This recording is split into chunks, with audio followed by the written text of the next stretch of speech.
Assalamualaikum warahmatullahi wabarakatuh. Selamat pagi anak-anak. Bagaimana kabar kalian hari ini? Semoga kalian dalam keadaan sehat ya. Amin ya robbal alamin.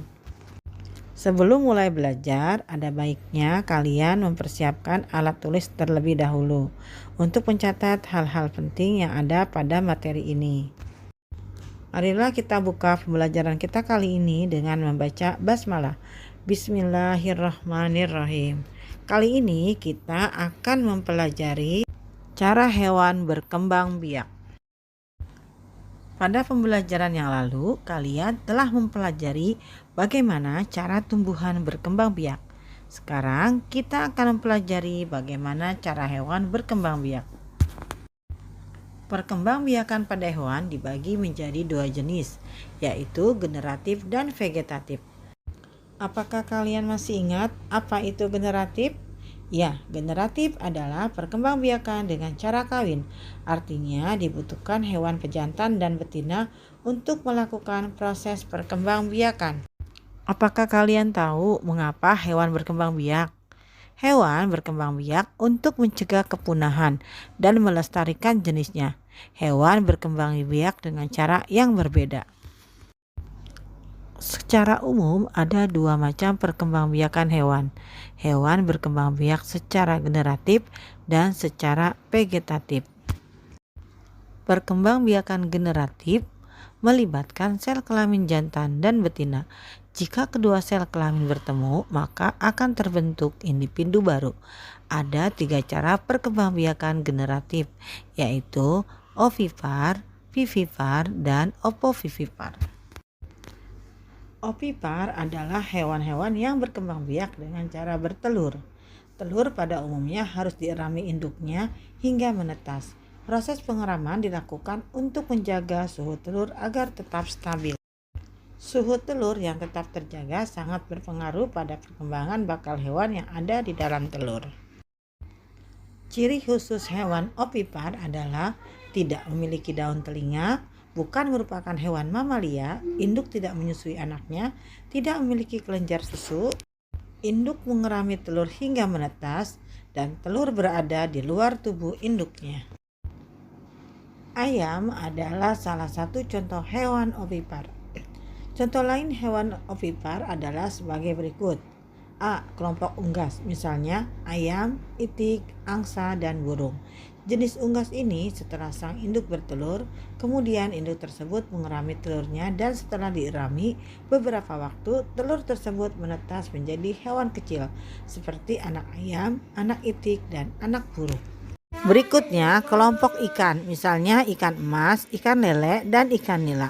Induk ikan mengeluarkan telurnya dalam jumlah banyak. Kemudian telur yang telah dibuahi akan menetas menjadi anak ikan. Berikutnya kelompok reptil, misalnya ular, cicak, kadal, tokek, bunglon, biawak, kura-kura, dan buaya. Ada reptil yang hidup di darat dan ada yang hidup di air. Cara berkembang biak reptil didahului dengan proses perkawinan antara induk betina dan induk jantan. Selanjutnya induk betina bertelur.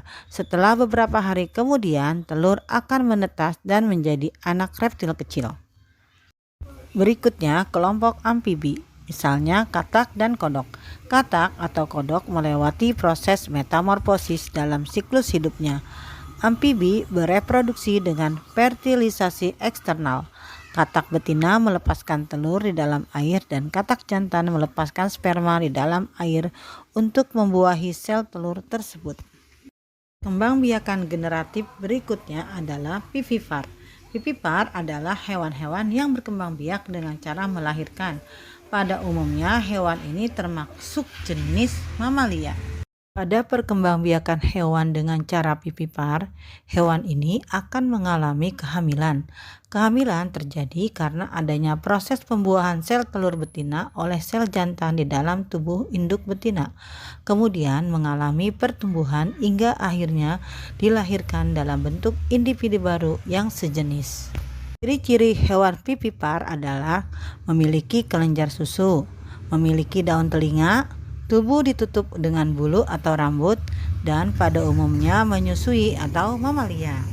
Dan individu baru akan dikeluarkan atau akan dilahirkan dari tubuh induknya. Contoh hewan yang berkembang biak dengan vivipar adalah anjing laut, ikan paus, ikan pesut, kucing, sapi, dan gajah. Perkembangbiakan generatif pada hewan yang ketiga adalah ovovivipar. Ovovivipar adalah hewan-hewan yang berkembang biak dengan cara bertelur di dalam tubuh dan menetas di dalam tubuh, kemudian mengeluarkan individu baru dengan cara melahirkan. Hewan-hewan ini memang sangat spesial dan sangat sedikit.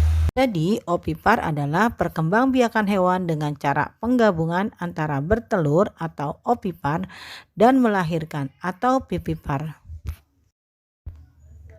Pembuahan pada jenis ovovivipar terjadi pada betina hingga terbentuk sebuah telur. Di dalam telur, anak tumbuh embrio yang akan berkembang menjadi keturunan. Jadi anak-anak, proses tersebut yang disebut kehamilan. Cadangan makanan didapat langsung dari embrio telur tersebut, bukan dari induknya. Namun, telur hanya bertahan dalam jangka waktu tertentu, lalu menetas hingga telur menetas di dalam perut dan dilahirkan. Contoh hewan yang berkembang biak dengan cara ovovivipar adalah kadal, ikan hiu, ular, iguana, kuda laut, dan ikan pari. Berikut ini contoh perkembangbiakan ovovivipar pada ikan hiu.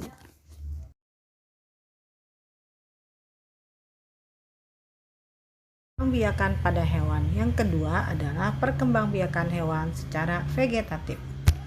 Perkembangbiakan vegetatif tidak memerlukan sel kelamin. Individu baru bisa muncul dengan beberapa alat perkembangbiakan berikut. Yang pertama, tunas. Tunas terbentuk dari dinding tubuh induk yang menonjol. Tunas ini dapat tumbuh membesar. Setelah besar, tunas memisahkan diri dari induknya. Selanjutnya, tunas tumbuh menjadi individu baru. Contoh hewan berkembang biak dengan tunas adalah hidra. Kedua, membelah diri. Beberapa hewan berkembang biak dengan membelah diri adalah amoeba. Amoeba adalah hewan bersel satu. Ukuran amoeba sangat kecil dan tidak terlihat. Amoeba dapat terlihat dengan menggunakan mikroskop. Amoeba dapat membelah diri menjadi dua bagian dengan susunan yang sama. Selain amoeba, bakteri juga berkembang biak dengan membelah diri. Tahukah kamu mengapa makanan bisa membusuk? Betul, makanan bisa membusuk karena bakteri dalam makanan tersebut berkembang biak. Semakin lama makanan dibiarkan, jumlah bakteri semakin banyak. Hal inilah yang menyebabkan makanan cepat membusuk. Nah, sekarang kalian jadi tahu kan mengapa makanan cepat membusuk? Perkembangbiakan pada hewan secara vegetatif yang ketiga adalah fragmentasi. Fragmentasi adalah pemotongan bagian tubuh. Induk hewan memotong bagian tubuhnya sendiri tanpa merasa sakit. Selanjutnya, potongan tersebut tumbuh menjadi individu baru. Contoh hewan yang berkembang biak dengan fragmentasi adalah cacing pipih. Tubuh cacing pipih terpotong secara alami menjadi dua. Selanjutnya, setiap potongan tubuh tersebut dapat tumbuh menjadi individu baru. Nah, sekarang kalian tahu ya kalau sistem perkembangbiakan hewan bukan hanya bertelur dan melahirkan saja, tetapi ada cara unik lainnya. Sekarang saatnya kalian menyelesaikan tantangan ya. Tantangan yang pertama, carilah hewan di sekitarmu yang berkembang biak dengan cara ovipar dan sebutkan ciri-ciri hewan tersebut. Kedua, carilah hewan di sekitarmu yang berkembang biak dengan cara vivipar dan sebutkan ciri-ciri hewan tersebut. Yang ketiga, carilah hewan di sekitarmu yang berkembang biak dengan cara ovovivipar dan sebutkan ciri-ciri hewan tersebut. Demikian pembelajaran kita kali ini. Semoga kalian dapat memahaminya ya. Tetap semangat dan jangan lupa menjaga kesehatan. Sampai jumpa pada pertemuan berikutnya. Wassalamualaikum warahmatullahi wabarakatuh.